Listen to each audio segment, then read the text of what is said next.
Jadi kali ini gue mau menjelaskan, ngebaca dikit tentang UTBK gitu ya. Utamanya tentang penilaian UTBK, yaitu menggunakan sistem IRT atau sebutan dengan Item Response Theory gitu. Jadi kenapa gue bahas? Karena gue kayak merasa gue sebagai anak statistika dan tentunya ada pembelajaran tersendiri tentang Item Response Theory. Hal ini adalah salah satu dari alat statistika sendiri gitu, yang berkecimpung pada dunia pendidikan. Gue sempat nih mempelajari secara keseluruhan IRT itu gunanya tuh buat apa ya, diaplikasikannya untuk apa kayak gitu. Dan dulu gue cerita dikit, itu diaplikasikan pada penilaian bahasa Inggris TOEFL gitu. Jadi speaking, listening, writing itu ada bobotnya sendiri tuh gitu persoal ya. Seperti yang udah para peserta UTBK tahu lah ya, secara garis besarnya IRT itu memberikan penilaian atau skor maksimal terhadap setiap soal itu berbeda, bergantung pada tingkat kesulitan gitu ya, yang kalian tahu seperti itu. Nah, IRT itu apa dulu dah? IRT adalah metode penilaian yang digunakan untuk menganalisis hasil ujian gitu ya, dengan fokus pada bobot keseluruhan soal kayak gitu ya. Jadi misalkan subbab listening gitu ya, tadi gue udah sebutin kayak gitu, kita aplikasikan ke UTBK. Misalkan ada subbab kemampuan penalaran umum, kemampuan memahami bacaan dan menulis, pengetahuan dan pemahaman umum gitu ya, benar, pengetahuan kuantitatif dan seterusnya, itu memiliki bobot nilai yang berbeda ya. Sampai sini cukup. Secara subbab itu memiliki bobot nilai yang berbeda, bahkan cara soalnya pun ada bobotnya sendiri. Misalkan di penalaran matematika ada geometri, ada aljabar gitu. Misalkan ya, geometri itu adalah materi yang sulit, maka penilaiannya bisa nilai maksimal. Jika geometri ini terjawab benar itu 5, untuk aljabar bisa aja 4 kayak gitu. Bisa aja seperti itu ya. Secara mendetailnya, paham ya sampai sekarang ya. Jadi di subbabnya ada ya, di secara subbabnya ada, di secara persoalnya, perbagian materi persoalnya itu juga ada. Misalnya di bahasa Indonesia adalah main idea dari sebuah cerita dengan sinonim kayak gitu. Itu kan udah beda tuh gitu ya, udah beda, kayak tingkat kesulitannya tentu berbeda kayak gitu. Jadi penilaiannya pun berbeda gitu. Nah, di sini ada nih yang konsultasi ke gue dan sedikit mengeluh, yaitu ketika dia try out gitu, dia mengalami peningkatan. Gue tampilin sedikit datanya seperti ini. Gue kasih tampilin di sini. Di sini kelihatan kan ada, gue sebutnya ada try out ke-14 dan try out 17 gitu. Nah, dia ikut gitu. Mengalami peningkatan dibalik dia ngerjain TO 17 dulu baru ke-14 gitu ya. Dibalik dah. Dari di TO 17 itu udah kelihatan benernya ini ada 100 ya kan, di TO 14 ada 16 benernya. 116 gitu. Ada peningkatan 16 soal yang benar gitu. Tapi skornya itu yang meningkat cuman sekitar 11. Ya kan? Cuman sekitar 11, apa tidak menangis gitu kan. Tapi gue mau sebutin dulu, IRT itu, bilangin dulu, IRT itu adalah penilaian paling adil gitu ya. Sejauh yang udah gue pelajarin, sejauh penelitian yang udah gue baca, jurnal-jurnalnya, itu adalah paling adil. Kenapa? Karena pembobotan terhadap soal itu sudah melalui pengindeksan gitu kan. Kayak misalkan bahasa Indonesia adalah bahasa utama kita, bahasa Inggris adalah bahasa kedua kita gitu. Secara umum nih, orang general nih pasti mengatakan bahasa Inggris jauh lebih sulit gitu. Even pada kenyataannya bahasa Indonesia jauh lebih sulit kayak gitu. Ya, gitu. Tapi secara umum, secara pembelajaran, di setiap harinya kita berbicara bahasa Indonesia, otomatis bahasa Inggris jauh lebih sulit. Nah, ketika pembobotan IRT itu ditiadakan, nah bobot kebenarannya sama gitu. Padahal kita berpeluh-peluh mengerjakan bahasa Inggris dan biasa aja mengerjakan bahasa Indonesia. Apakah itu adil gitu? Ya tentu tidak adil. Tentunya ketika kita mengerjakan bahasa Inggris dengan berpeluh-peluh, hasilnya, upahnya, skornya harusnya jauh lebih tinggi daripada bahasa Indonesia, kayak gitu ya. Secara simpelnya seperti itulah, kayak gitu.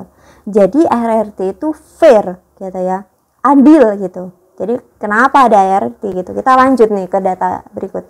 Nah di sini dia mengeluhkan hal tersebut. Gue mengatakan yang kamu benarkan itu ya, yang kamu benarkan itu adalah materi yang bobot nilainya kecil. Gue bilang kayak begitu, jadi tidak sebanding dengan skornya kayak gitu. Jadi ya wajar aja skornya hanya meningkat 11 poin meskipun jumlah soal benarnya itu kamu meningkat 16 soal gitu. 16 soal tapi dalam pembobotan yang rendah, itu tentu tidak berguna kayak gitu ya. Ya gitu. Jadi kita lihat ya, di sini ada pengetahuan dan pemahaman umum nih ya. Di TO 17 benar 12, di TO 14 benar 16, meningkat 4 poin. Nah, kita lihat di bawahnya tuh, gua udah buatin juga. Pengetahuan dan pemahaman umum ya, pengetahuan dan pemahaman umum. Skornya itu ya. Skornya itu jauh lebih tinggi di TO 17 dibandingkan TO 14. Berarti dikatakan apa? TO 17 ini ya, TO 17 ini tingkat kesulitannya jauh lebih sulit dibandingkan TO 14. Itu secara garis besarnya aja udah seperti itu. Makanya kenapa skor kamu itu hanya berbeda 11 poin ya. Jadi gimana dong tipsnya? Ya benerin semua gitu ya, perbanyak lagi yang benar, terutama di poin-poin yang memiliki bobot nilai tinggi. Contoh materi apa? Ya materi-materi yang gue ajarkan. Contoh ya, 1, penalaran matematika. Penalaran matematika itu tinggi sekitar 68, lebih dari 60. Satu soal benar ya, skornya itu lebih dari 60. Ini datanya. Nah, itu ya. Terus pengetahuan kuantitatif. Pengetahuan kuantitatif itu skornya lebih dari 55 secara rata-rata. Dan juga bahasa Inggris. Gue gak ngajar bahasa Inggris, gue ngajar yoi. IELTS enggak bercanda. Tapi bahasa Inggris memang bukan basic gue juga bahasa Inggris. Tapi dengan memaksimalkan di penalaran matematika dan pengetahuan kuantitatif, itu bagus banget gitu.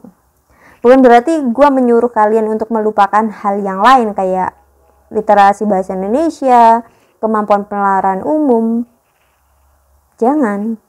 Itu juga bisa menyumbang nilai gitu ya. Mungkin karena itu juga kemampuan penalaran umum di video-video gue itu viewersnya jauh lebih sedikit dibandingkan materi yang lain. Dan gue menyadari hal tersebut gitu ya.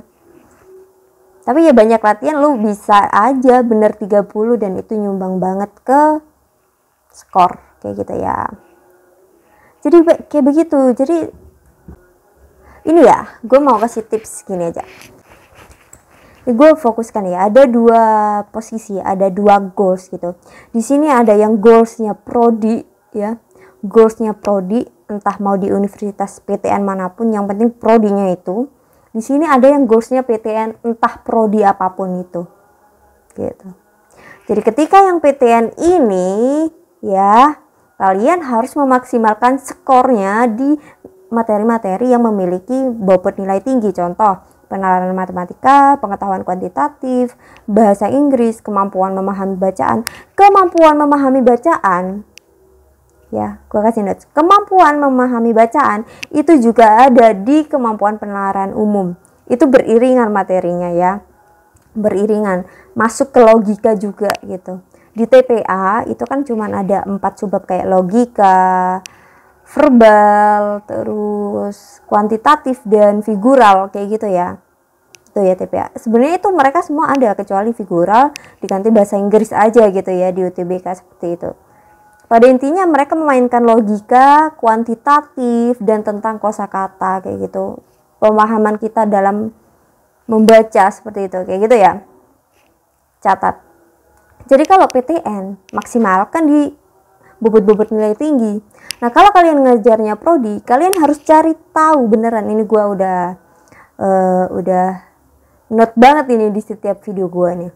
Kalian harus mencari tahu bobot mana yang paling diperhatikan oleh prodi ini. Misalkan sastra bahasa Inggris, tentunya di dalam bahasa Inggris kalian harus maksimal, ya kan?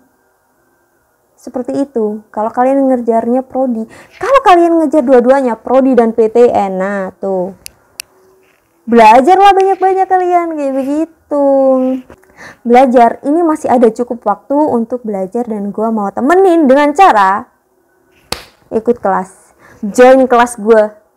Murah banget, 10.000. Emang gabut aja sih gue bikin kelas gitu. Jadi ya cuman 10.000, silakan ikut. Tinggal 2 pertemuan lagi, hanya di hari Jumat, karena di hari lain itu. Jadi ikut kelas harganya 10.000 setiap hari Jumat. Jadi tinggal 2 minggu, ketinggal 2 pertemuan. Dan soalnya udah gue sepil di halaman pos, itu sudah HOTS, beneran tuh HOTS, dan membutuhkan penalaran tingkat tinggi. HOTS itu emang penalaran gitu ya. So, sok ikut kelas cuman 10.000. Dan jangan lupa kalau emang punya duit lebih, ya kan, beliin gua kopi. Oke, gua ngopi dulu.